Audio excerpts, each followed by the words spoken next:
कि कारण से अपने को महाकारण में लेकर चले जाओ तो कारण का सारा झूठ हो जाएगा। ऐसा क्यों?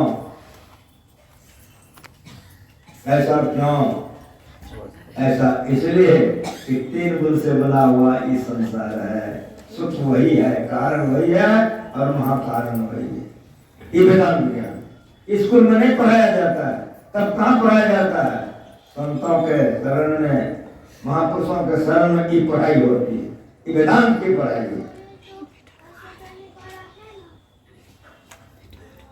ये चारों जो बना है कैसे बना है? ये चारों असत्य पदार्थ से बना है। वो असत्य क्या है? रजोगुण, तमोगुण, सतोगुण। समयावस्था धारण मूल प्रकृति को महाकारण मंडल कहते हैं। तो समयावस्था धारण मूल प्रकृति को महाकारण मंडल क्यों कहते हैं? तो तीनों गुण वहां सम है। गुरु महाराज ने हम लोगों को समझाया, सिखाया कि 3 रस्सी है। तीनों रस्सी का आप छोर ऐसे पकड़ लिए हैं, इसमें गांठ लगा दी, गांठ लग गई ना तो 3 छोर बच गया। 3 छोर 3 पहलवान को पकड़ाइए। तीनों पहलवान का बल बिल्कुल बराबर हो, पर्यटक कमी बेसी नहीं हो। तीनों पहलवान का बल बिल्कुल बराबर हो, तीनों अपने ओर खींच रहा है। यदि तीनों का बल सम होगा, सम है ना, तो गांठ किधर जाएगा? यदि तीनों पहलवान का बल सम होगा तो गांठ किधर जाएगा? अस्थिर हो जाएगा। कैसे गुरु महाराज ने वेदांत ज्ञान समझाया है, समझिए। इनको उठा दीजिए, आँख खोल के बैठिए, अलग होकर के। आप सबसे बड़े हैं, एक ज्ञान में तो उंगली लगबे करेगा। अरे छोटा को बीमार पड़ जाएगा तो हम पे रहेगा, नहीं लेने पड़ेगा। कुमरिया में बैठिए।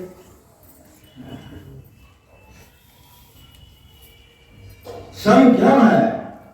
इसलिए वहां तीनों गुण बराबर है। रज तम सत तीनों बराबर है, इसलिए उसका नाम है सम्यावस्था धारणे मूल प्रकृति। शास्त्र का भाषा है, ये शास्त्र का भाषा है।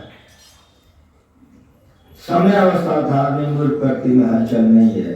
क्यों नहीं है? तो तीनों गुण बराबर है, इसलिए हलचल नहीं है।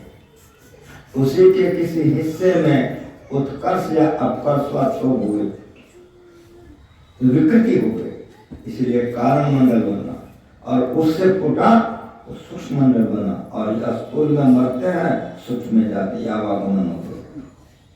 ये ज्ञान सिखाया है। इतना सिलसिलाबद्ध, इतना साफ साफ किसी तरह ग्रंथ में नहीं है। चारों वेद 18 पुराण में नहीं है। चर्चाएं हैं, लेकिन यहाँ का वहाँ का जो सिलसिला गुरुमा जी बना के गए हैं, कोई ग्रंथों में सिलसिला नहीं है। इसलिए गुरु महाराज जी प्रत्येक सत्संग मंदिर में इसको समझाने के लिए नक्शा बनवा दिए। लोग इसको समझे, करे, लोगों को समझावे और इस पर चलावे। जो संतों को ज्ञान को समझ करके अंदर अंदर थोड़ा चलेगा तो बड़ी शांति मिलेगी। जो चल रहा है उसको शांति है। इसी ज्ञान के अभाव में लोग सुसाइड कर लेते हैं, आत्महत्या करके मर जाते हैं। लेकिन इस ज्ञान में जो आ जाते हैं उसको बड़ा आनंद आता है, उसको शरीर पाने की सार्थकता बोध होती है। इतना मीठा और उमदा ज्ञान। अब मेरी बात सुनिए कि समयावस्था धारणे मूल प्रकृति, कारण मंडल, सूक्ष्म मंडल और स्थूल मंडल, इस सब के सब असत्य हैं। इस सब के सब असत्य हैं। ये नहीं कि आपका शरीर असत्य, अमेरिकी रूस असत्य है। बड़ा गंभीर ज्ञान है संत मत का। स्थूल संसार शरीर जहाँ तक है असत्य है, सूक्ष्म शरीर संसार जहाँ तक है असत्य है, कारण शरीर संसार जहाँ तक असत्य है। ये कैसे समझिएगा? ये घर कैसे बना है? जिस घर में आप हैं सुनिए, जमीन खरीदने वाला ने जमीन खरीदा, मकान बनाना है, तो इंजीनियर को जाके कहता है कि हमको मकान बनाना है, जमीन ले ली है, हमको मकान बनाना है। तो इंजीनियर आता है, जमीन देखता है, नापी जोखी करता है, पूछता है कैसा बनावे। आपसे कोई ओपिनियन लेगा, गोदाम बनाइएगा? नहीं नहीं, रहने का बनाइएगा? तो हाँ, फ्लैट बना दे? हाँ। कैसा चाहते हैं? आपसे कोई ओपिनियन लेगा, कितना चाहते हैं आप बता दिए, हम ऐसा ऐसा चाहते हैं। अच्छा ठीक है, अब आपके मन के मुताबिक वो नक्शा बना के ले आया, मकान का नक्शा बन करके आ गया। इंजीनियर आपके हाथ में दिया कि नक्शे को देखिए। आप नक्शा लेके देख रहे हैं, इंजीनियर साहब जी नक्शा तो ठीक है लेकिन कुछ गड़बड़ है। क्या गड़बड़ है? तो दहलीज हम यहाँ कहते, आप दहलीज यहाँ दे दिए, बाथरूम एक के ठो दिए, बाथरूम हम आपको 2 हो गए, आप नक्शा गलती मार रहे हैं। मेरे होशाबाश में सुनिए, ये जो गलती मार रहे हैं, कौन बल पर, कौन आधार पर गलती मार रहे हैं? संकमत ज्ञान बड़ा गहरा गंभीर ज्ञान है, ऊंचा ज्ञान है। मेरे होशाबाश में सुनिए, नक्शा को आप गलती मार रहे हैं, इंजीनियर को बता रहे हैं इसको सुधार के लाइए, तो सुधार के लाता है। तो आप जो गलती मार रहे हैं कौन आधार पर? आपके कलेजे में नक्शा बना हुआ है।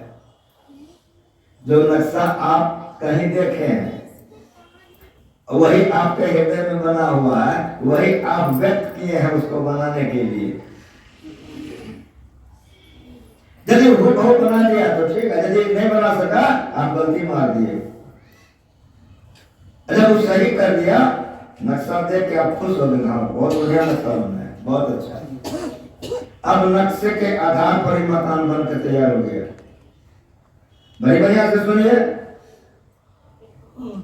नक्शे के आधार पर ही मकान बन करके तैयार हो गया। तो एक मकान ये है जिसमें आप रह रहे हैं, आपका बाल बच्चा परिवार रह रहा है, इसको स्कूल कहते हैं। इस मकान को स्कूल कहते हैं। दुनिया देखते सुन में बड़ा मोटा, लेकिन मैं आप तमाम लोगों से पूछता हूं कि बना कैसे? तो नक्शा देख करके। तो नक्शा कौन चीज का है? मकान का है। ये मकान का नक्शा है, मकान है ना जी, हाँ मकान है, वो सूक्ष्म मकान है, वो कागज पर है। सूक्ष्म ना, सूक्ष्म ना छोटा, सूक्ष्म ना छोटा, उसको गाय नहीं कर सकते हो, उसको भैंस नहीं कहोगे, उसको गाछ नहीं कहोगे, क्या कहोगे? मकान कहोगे। ये मकान का नक्शा है, ये स्थूल मकान है, और कागज पर जो बना है वो सूक्ष्म मकान है। अब मेरी बात आप सुनो तो बढ़िया से। मकान बनाने वाला मकान क्यों बनाया? पागल नहीं था, कोई कारण होगा तो बनाया है। क्या कारण था? तो रहने के लिए घर नहीं था, शिवाला नहीं था, स्कूल नहीं था, कॉलेज नहीं था। मेरी बात समझ में आ रही है? बिगड़ कारण से काम होता है, उत्तर का कदापि नहीं। वो जो नक्शा बना है वो कार्य है, और जिस कारण से बना है वो कारण है। रहने के लिए घर नहीं था, एक कारण हुआ, बौठा का घर नहीं था, 2 कारण हुआ, भूस्कार नहीं था, 3 कारण हुआ, स्कूल नहीं था, 4 कारण हुआ, धर्मशाला नहीं था, 5 कारण हुआ, बहुत कारण होगा कि नहीं? एक को कहने कारण, अगर अनेक हो जाए तब क्या कहोगे? अगर पढ़े लिखे हो तो व्याकरण से विशेषण उठा और कारण में सटा दो, क्या हो जाएगा? महाकारण। समझ में आ रहा है? यह जो सृष्टि बनी है, इस सृष्टि इसी कदर बनी। पहले महाकारण बना है, फिर कारण बना है, फिर सूक्ष्म बना है, और फिर स्थूल बना है। किसी भी चीज में इसको सटा दीजिए, ये ज्ञान को समझिए। जब तक सूक्ष्म नहीं बनेगा कभी स्थूल नहीं बनेगा। गुरु महाराज जी स्वस्थ शरीर मौजूद थे, गुरु महाराज जी स्वस्थ शरीर मौजूद थे।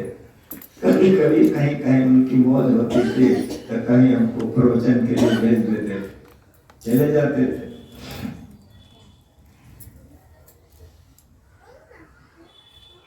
भगवत बाबा भी हैं, आप लोग देख रहे हैं, कोई भी सेवा में। नाथनगर में एक आश्रम बना हुआ है, उसमें एक बाबा रहते हैं, आप लोग उसका नाम जानते हैं? ज्ञानानंद जी। उसका नाम छोटे लाल है। जब गिरवा लिया तो ज्ञानानंद हो गया। जिस समय उस सादा कपड़े में था, छोटे लाल था, तो कुपा घाट में लगकर पहरा करता था, रात में जग करके वो पहरा करता था। और जाति का कोयरी है, खेत में वो खीरा सब्जी उपजाता था, गुरु महाराज जी को खिलाता था। गुरु महाराज जी बड़े खुश होते थे, अपना खेत का खीरा है। जब हम प्रवचन करने जाते थे और पहरा करता था, पढ़े लिखे बहुत कम है, बहुत कम। तो हमको उन्होंने कहा कि बाबा हमको प्रवचन करने के लिए नहीं सिखा दीजिएगा। एक जगह रहते थे तो अपना गुरु भाई है, सबको अपना अपना, हमको बड़ा सरलता से कहा है, बहुत सरल हृदय का छोटे लाल है। तो कहा कि बाबा आप हमको प्रवचन करने के लिए नहीं सिखा दीजिएगा। हम सिखा देंगे, हमारा बात मानिएगा तब। कहा कि बोलिए क्या करें? हम कहा 100 भजन याद कीजिए, हम प्रवचन सिखा। जैसे हम कहें कि 100 भजन याद कीजिए तो हरिया नहीं, सत्संगो का भजन और पदावली मुंह में है, उसको 100 भजन रट करके याद करके सुना दिया। अभी हम कोई भी बात बोलते हैं बड़ा प्रमाण के साथ बोलते हैं। अभी छोटे लाल जी तो शरीर 100 भजन याद करके दिखा दिया। काफी बाबा आप हमको कहे थे 100 भजन याद करो तो प्रवचन करने सिखा देंगे, 100 भजन सुन लीजिए हमसे।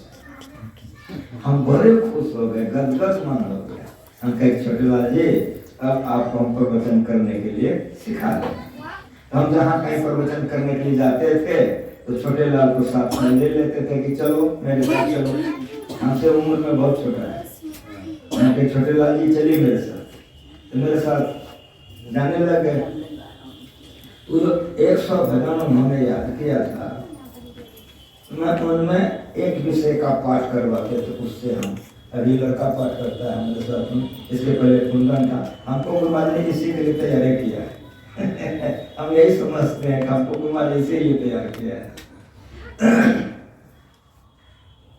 मेरे साथ जब जाने लगे गुरु पर तो 5 भजन 5 संतों का उसको गुरु पर चिन्ह लगा दें। इस पर एक 5 फोटो गाना है ध्यान पर, तो 5 संतों का 5 में चिन्ह लगा दें, तो यही गाना है। उसको याद था ईश्वर स्वरूप पर चिन्ह लगा देते थे, ईश्वर स्वरूप पर, वैराग्य पर, वैराग्य पर वो पाठ कर देता था, हम उसको सुनाते थे। 1 2 बार 4 बार सुनाए, तब हम कहे छोटे लाल जी देख रहे हैं ना कि आप जो गा देते हैं वही मैं समझा देता हूँ, तो आपको भी याद है, हमको भी याद है। अब आप कहिए। जब माइक दे दे तो 4 मिनट बोले, अगर बब्बे को दे दे, हमको बब्बे को दे दीजिए, दे दे। हम कहे छोटे लाल जी अरे हमसे ज्यादा आपको भजन याद है। अब आपने सामना हमरा फोड़ पाएंगे बहुत सीधे सरल हृदय के। तो हम कहे सुनिए, जब मेरे सामने में आपको बोलने में संकोच लगता है तो खेते में प्रवचन कीजिए, कदले कीजिए, आप उसी में वैसे करने लग जाओ। जो होनहार होता है वो बात नहीं बनाता है, जो बात बनाता है समझ लीजिए होनहार नहीं है, वो खेते में प्रवचन करेगा। जब हम जहाँ जाए उसको ले जाए, उसको दे दें और स्तुति प्रार्थना पाठ प्रवचन करके हमको मैं अभी छोटे लाल है। अब लोग देख रहे हैं। अब जब बहुत कुछ समझ में आ गया, थोड़ा थोड़ा बोलने लग गया, परसों की बात है, ये मेरे गायक हैं। जिस तरह से आपका ये अरविंद है, पारिवारिक है, इसको कोई कमी नहीं है, उसी तरह से इनको भी कोई कमी नहीं है। कपिल देव जी को कोई कमी नहीं, इसके लड़के रेलवे में है, 17 संपन्न है। इनको भी मैं दे देता हूँ कि 40 वर्ष से मेरे साथ में, इनको भी मैं कभी दे देता हूँ कि आप प्रवचन कीजिए। जब मेरे साथ अरविंद रहने लग गया, इसको भी मैं देना शुरू कर दिया। ये थोड़े बोलते हैं, छोड़ देते हैं। तो मैंने कपिल देव जी से कहा उसको क्यों नहीं बोलने दे, कहा बाबा कैसे तो ही को तो हम की करिए, थोड़ा सा कैसे छोड़ दे, थोड़ा सीखते सीखते में कोई अभ्यास होता है। जब खूब बढ़िया छोटे लाल जी बोलने लग गए, भजन याद था। एक बार हम कहीं से सत्संग करके आए, गुरु महाराज जी लेटे हुए, रात का समय था, वहाँ आरती करके आए थे, तो गुरु महाराज जी लेटे हुए थे, भगीरथ नीचे में बैठे हुए थे। हम गए, गुरु महाराज जी के चरणों में प्रणाम किए, तो छोटे लाल जी प्रणाम किया, तो दोनों उस जगह पर बैठ गए। जैसे बैठते हैं तो छोटे लाल जी कहते हैं भगत बाबा से कि केदार बाबा तो पते नहीं लगे छे, कैसे कुछ पता नहीं लगे छे, इनका कोई पते नहीं लगता है, कहीं से प्रवचन उठा देते हैं, किधरों से, दाहिने से बाएं से, कहाँ से उठाने के नहीं लगता है, कि किधरों से बोलने लग जाते हैं।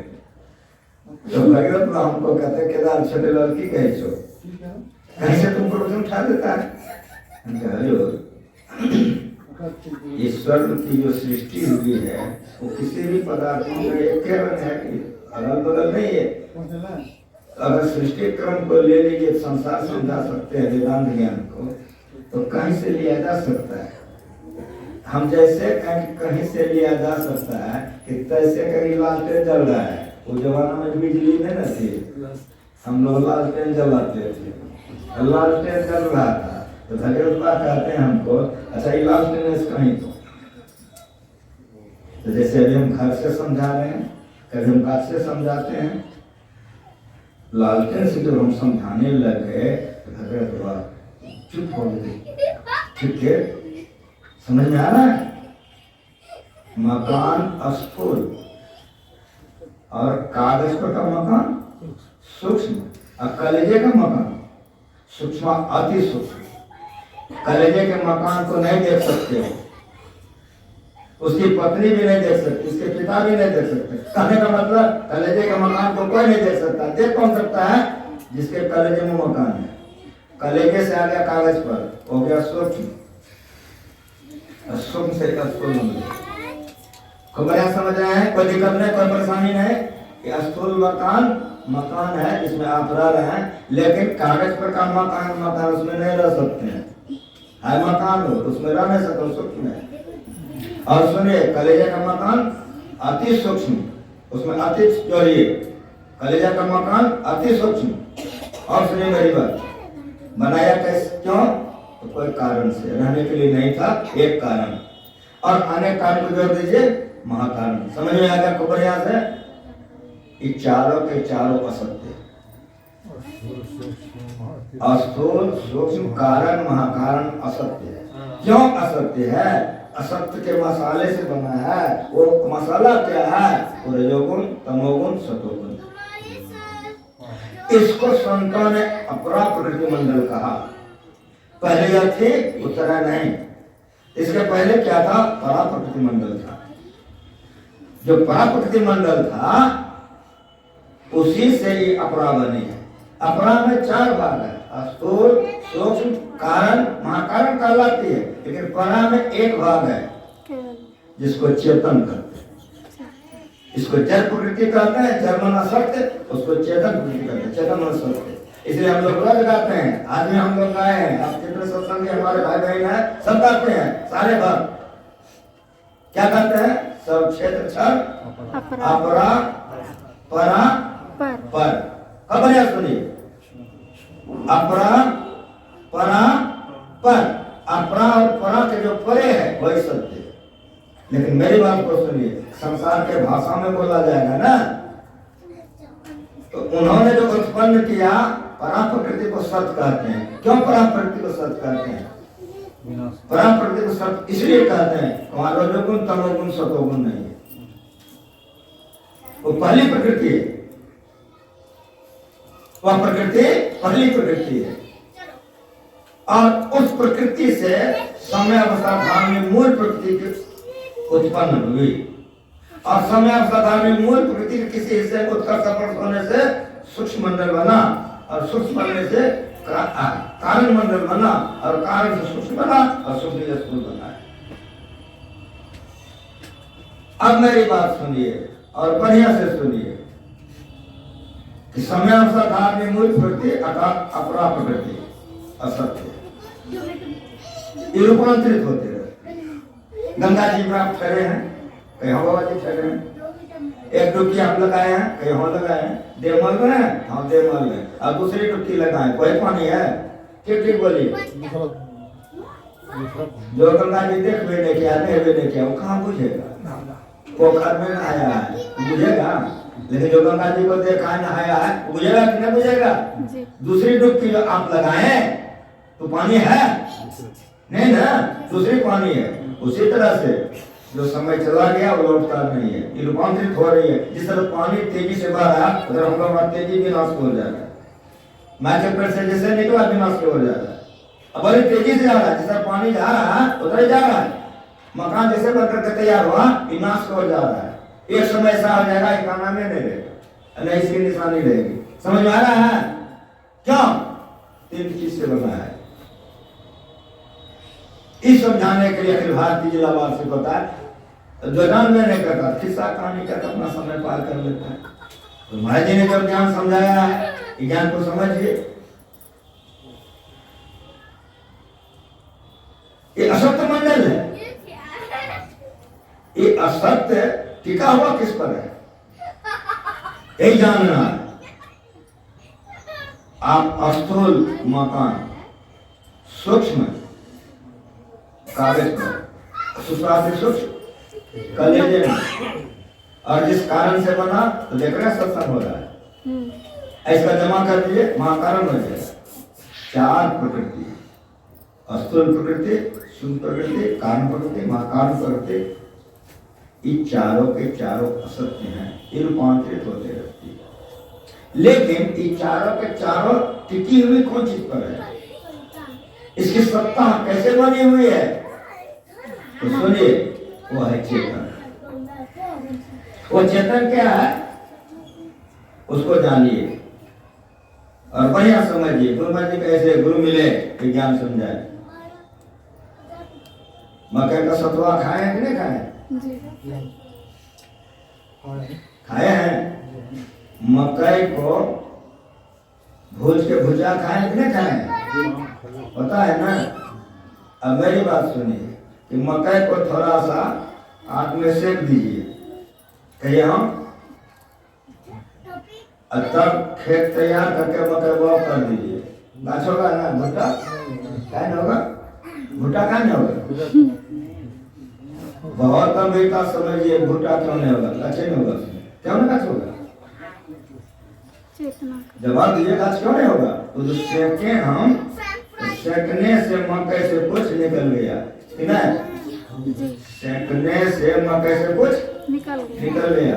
तो जिस समय सेक रहे थे मकई से कुछ निकालते थे हम, नहीं देखे कुछ नहीं। अगर जीवन काल में देखने का कला दूर से सीख लीजिए तो मकई को भूजने जो निकलेगा वही विश्वनाथ भाव के देश से निकल गया है। जो नहीं देख सके, जो जीवन काल में देखने के लिए सीख लेता है, वो मरता जीता हमेशा अपने आनंद से। ऐसी मरने को मरे दिन में 100 बार, मरिए तो मर जाइए, छूट पड़े झंझार, जहाँ मरने से घर में रहे मेरो मन आनंद, कमरियों तक पाइयों पूर्ण प्रमाण। मरना किसको जो चला गया ये मुर्दा हो गया।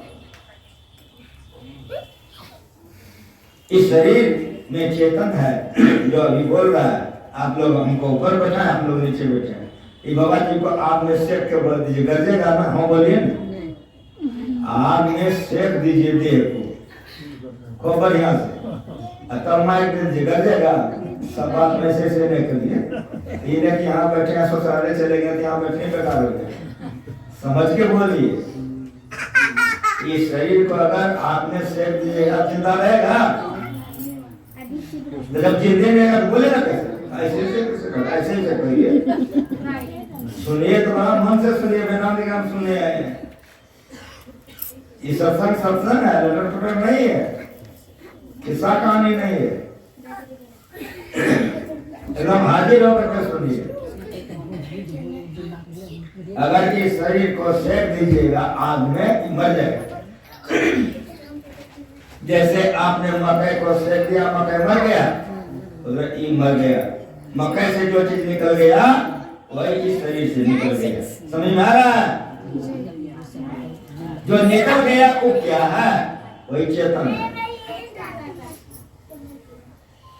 जो लोग बीमार पड़ते हैं, प्राकृतिक चिकित्सा वाला कहता है अमृतान खाइए, मृतान मत खाइए।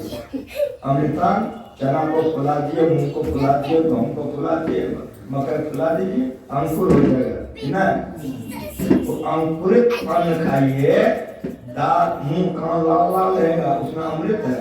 अब भूज दीजिए तो अन्न मर गया, भूज देने से अन्न मर गया। तो मरा हुआ अन्न खाएगा तो मुर्दा ऐसा मुंह कान होगा। एक प्राकृतिक सब लगाता है। लेकिन मेरी बात सुनिए, अमृतान खाइए, अंकुरित अन्न खाइए, लाल मुंह लाल लाल लाल।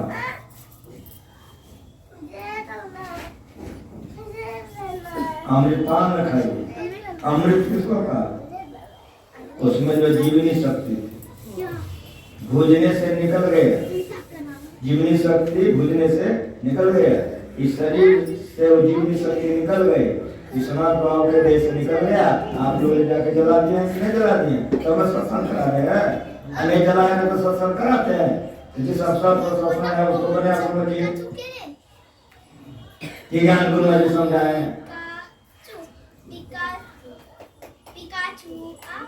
किसी भी बीज को, मकई को, गेहूं को, चना को, किसी को आप सेक दिए, मर गया, अमृत निकल गई। जीवनी शक्ति को अमृत कहते हैं, इसीलिए उसका नाम है अमृतान। अमृत मिश्रित अन्न, चना मूंग गेहूं अंकुरित खा, मुंह कान लाल लेगा, दिन में बल होगा। भूज गया, मर गया, मृतान, उससे चेतन निकल गया। अब मेरी बात सुनिए, जिस तरह से इस शरीर से चेतन निकल गई, मर गया ना जी, उसी तरह से मन से भी चेतन निकल जाएगा तो मन मर जाएगा, मन काम नहीं कर सकेगा। बराबर यहाँ से सुनिए, बुद्धि से अगर चेतन निकल जाएगी, बुद्धि काम नहीं कर सकेगी। चेतन इतना महंग है कि चेतन के चलते मन काम कर रहा है, चेतन के चलते बुद्धि काम कर रही है, उस चेतन के चलते आपका शरीर काम कर रहा है। इस ज्ञान को समझिए। यही समझाने के लिए संतों का अवतार होता है। नक्शा गुरुजी बनवा दिए कि लोग देखे समझे करे। चौथा भाग पढ़िए, बार बार पढ़िए। सूत्रबद्ध गुरुजी लिखे गए हैं। जो चेतन है जड़ के कंकण में व्यापक है। स्थूल एक, सूक्ष्म दो, कारण तीन, महाकारण चार। अब इसको समझिए, मट्टी एक, पानी दो, अग्नि तीन, हवा चार। इस चारों में आकाश कंकण में व्यापक है। इस चारों में आकाश कंकण में व्यापक है और अपना स्तर ऊंचा रखा है। कुछ समझ में आ रहा है जी? आकाश हवा के कंकण में, आकाश अग्नि के कंकण में, आकाश जल के कंकण में और आकाश मिट्टी के कंकण में। क्यों? ये चारों से सूक्ष्म है। उसी तरह से जो चेतन है जड़ से सूक्ष्म है, इसलिए जड़ के चारों में घुस करके उबार है। जड़ को असत कहते हैं, चेतन को सत कहते हैं। इसलिए हम लोग पढ़ते हैं, आदमी हम लोग पर सत असत हो के नहीं याद है, तुम लोग याद नहीं किया है। सत असत हो के, जो असत है वो अपरा प्रकृति है, जो असत कारण महाकारण कहलाती है, जो सत्य प्रकृति है जो चेतन कहलाती है। लेकिन मेरी बात आप सुनिए, ये पांचों के बाद जो है वो परमात्मा है या आत्मा है? वो आत्मा है।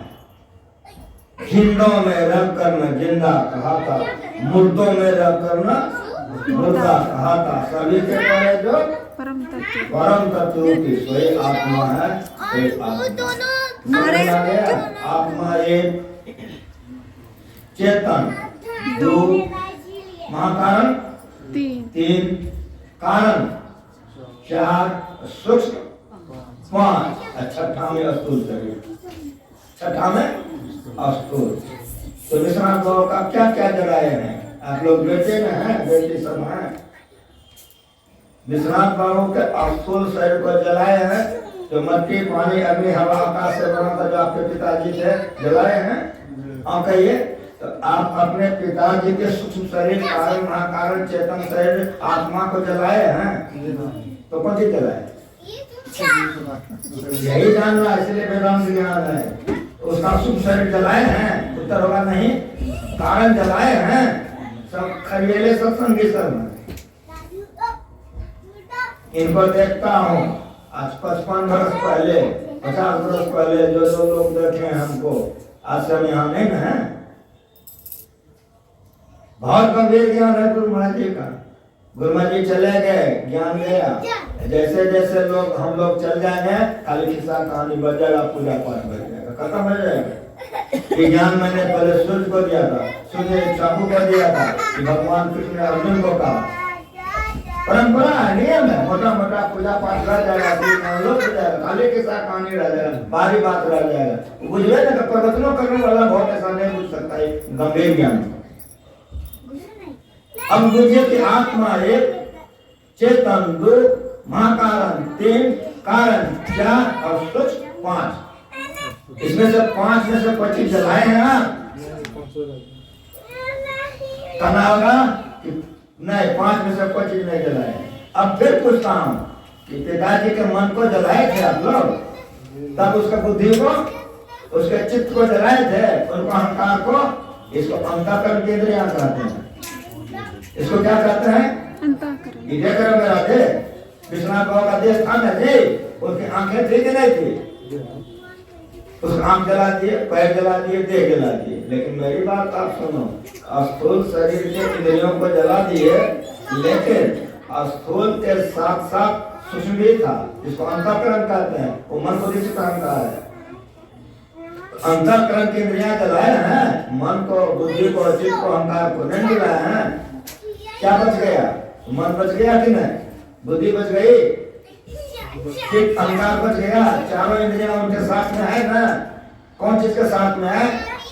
बराबर यहाँ समझिए, आत्मा के साथ है, चेतन के साथ है, महाकारण के साथ है, कारण के साथ है, सूक्ष्म के साथ है। सूक्ष्म शरीर के साथ विश्वनाथ बाबू मन बुद्धि चित्त अहंकार लेके कहीं चले गए। अब वहां से जो फिर स्थूल में आएंगे, इसी को आवागमन कहते हैं। जब तक यहाँ तक विश्वनाथ बाबू थे, आपके पिताजी थे, अब जो जन्म लेगा तो आपके पिताजी नहीं बनेंगे, वो तो और किसी का पिताजी बनेंगे। समझ में आ रहा है कि नहीं आ रहा है? अब आपके पिताजी नहीं बनेंगे, लेकिन इस संसार का माया इतना मोहक है। पत्नी को पति, पति को पत्नी, बेटा को बेटी को कहता है, पति पत्नी, जितना जन्म होता सब बदल जाएगा। लेकिन अज्ञानता इतनी है, इतनी अज्ञानता है कि जैसे सपना टूटा सब अलग अलग हो गए, तो शरीर टूटा सब अलग अलग हो जाएगा। पत्नी अपना कर्म कर रही है, विश्वास करो, सब शादीशुदा वाले हो। पति अपना कर्म कर रहा है, बेटा अपना कर्म कर रहा है, बेटी अपना कर्म कर रही है। जैसे गंगा जी में वो जा रहा है, सब लकड़ी कारो कुकुर से बढ़िया जगह हो गया, अब फिर रेत में कोई धर चला गया, कोई धर चला गया। उसी तरह से आवागमन के रेत में जो हमारी माँ अभी बनी थी, जिसके पेट से हम निकले थे, अगले जन्म में वही माँ बनेगी ना? हाँ बोलो जरा। सारे के सारे बदल जाते हैं। उस जन्म में आपने जैसा जन्म किया था वैसी पत्नी मिली, पति मिला, बेटा मिला, घर मिला, सुख संपत्ति सब साथ भराई ली, साथ पकायो। इस जन्म में जैसा कर रहे हो तो वो जन्म के बराबर नहीं कर रहे हो। कुछ और परिवर्तन हो रहा है कि नहीं हो रहा है? इसीलिए अब जितने जो कुछ है, माँ अलग होगा, बाप अलग होगा, पति अलग होगा, पत्नी अलग होगी, घर अलग होगा, मकान अलग होगा, सुख अलग होगा, दुख अलग होगा। प्रत्येक जन्म में सब चीज बदल जाता है। इसी को आवागमन कहते हैं। अस्तुल से सूक्ष्म, सूक्ष्म से अस्तुल, अस्तुल से सूक्ष्म, सूक्ष्म से अस्तुल में, इसी को आवागमन कहते हैं। अब संतों ने कहा बेटा इस चक्कर में तब से पढ़े हो, जब से सृष्टि बनी है तब से पढ़े हो, इसे कैसे छुड़ोगे? तो दास आप लोग देख रहे हैं, तो हम देख रहे हैं, दास का गुद्दा काट दें, जड़ से ऐसे काट दें, दास खत्म हो जाएगा ना। ब्राह्मण आवाज में सुनिए, गाछ है काट दें, खत्म हो जाएगा? टाइम खत्म हो जाएगा? जड़ है ये, तो पंपा दे देगा कि ना? उधर से विश्वनाथ बाबू मर गए, समूचा खत्म नहीं होगा, पंपा दे देगा, फिर आएंगे यहाँ जन्म लेकर। जैसे समझो हम जिसके घर में जीवन बीता है, मेरा मालिक ने सिखाया, जब हम बोलते हम अपने मस्ती में बोलते हैं, हमको फटना नहीं पड़ता है। हम सो रहे थे, सच कर रहे हैं, जाके उठा दिया, तो 4 बजे हम मंच पर आए, कुछ सोच समझ के आए, लेकिन इतना सोच के आए हमारा पारिवारिक सत्संग आ जाए, हमारे परिवार के सारे लोग रहेंगे, तो परिवार को जाके मिलना चाहिए नहीं मिलना चाहिए? किस्सा कहानी कहने ठगा जाओगे, ये ज्ञान समझोगे, अगर थोड़ा भी करोगे तो चैलेंज का महान बन जाओगे। अधिज्ञान समझ के अगर गुरुमा जी नहीं करते हैं तो उनके तस्वीर के आज फोटो की पूजा नहीं होती। संत के संसेवा का पूजा हो रहा है, साहिबा के साहिबा का पूजा हो रहा है। आप भी करोगे तो शरीर से तो चले जाओगे, लेकिन आपके फोटो का पूजा होते रहेगा। श्री सद्गुरु महाराज की ज्ञान गुरुमा जी सिखाते हैं। इसीलिए अपरिवर्तनशील आत्मा है, अपरिवर्तनशील आत्मा है, उसमें परिवर्तन नहीं होता है। आत्मा को परमात्मा में मिला करा देना इस यही क्रिया को मीरा ने की, कबीर ने किया, नानक ने किया। और गुरुराज जी ये जो आपको बाधा देख रहे हैं, 18 महीना तक गुफा में बैठ करके सारे असत्य को हटा करके परमात्मा को पा करके महान बन गए। गुरुमा जी ने कहा बेटा संतों का भी शरीर असत्य होता है। असली सत्संग तो गुरुमा जी ने किया के गुफा में, असली सत्संग तो मीराबाई ने की, सबरी ने किया, कबीर नानक ने किया। समझ रहे हैं? आत्मा को परमात्मा मिलाना सत्य है, इसी को सत्संग कहते हैं। और ऐसा क्रिया जिन्होंने कर लिया उसी को संत कहते हैं। ऐसे संतों के संत को सत्संग कहते हैं। और सुनिए, अगर वे नहीं रहे, अगर वे नहीं रहे, उनकी वाणी के संत को सत्संग कहते हैं। इसलिए रामायण का पाठ हुआ, कुछ बात नहीं है, उनकी रामायण है, 100% अगले प्यारा कलाकार सराय सारा उनकी वाणी का संत कीजिए। वाणी के संत का सत्संग 3 नंबर, संतों का संत 2 नंबर, और आत्मा परमात्मा मिला देना 1 नंबर। उल्टा दीजिए, 1 नंबर का सत्संग संतों के वाणी का संत, 2 नंबर का सत्संग संतों का संत, और अंतिम सत्संग आत्मा परमात्मा का संत।